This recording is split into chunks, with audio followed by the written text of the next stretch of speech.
weatronic. Hello, David. Hello. This is David Gladwin. He's one of the most experienced test pilots. How can I say from the model flying or from the world? Because you are also a raid pilot, and you are starting very early in the age from 5 years. Would you like to tell us a little things from your story? Well, I started building models at 5 years old.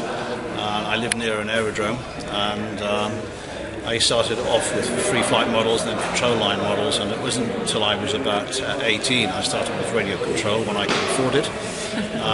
But I've been building models all my life, and when I was 17 I joined the Royal Air Force and learned to fly on jet provosts and Vampires and later Canberras and Victors.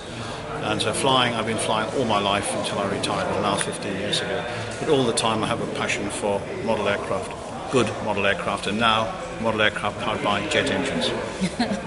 A good model aircraft is included maybe that you are using weatronic products. And you have told us before how many products you are using from weatronic. Can you repeat this? Yes, at the last count I have 13 weatronic receivers, from the very small one, which is in my grandson's little electric model, which he flies in the evenings, to my foamies, and then I go to bigger models. I have even a BVM Phantom with a micro 12 with gyro 3, and it handles up beautifully. And I have 4 gizmos. I have 2 in my Airworld Hawks. There's 1 for my Skygate Hawk. There is 1 in a PST revision. And I have micro receivers in big cell planes, including one with the variometer, which works extremely well because of the downlink. And so I can go flying and I can see a bird go across with the glider, up we go, and I can hear the variometer telling me I'm going up. So I have 3 transmitters, 2 DV3s and 1 DV4. And I have been using the 2.4 system since it first came out, and I have nothing but success. Last question, David. You told us security is the most important thing. Absolutely. So can you find this security in the weatronic products also? Or?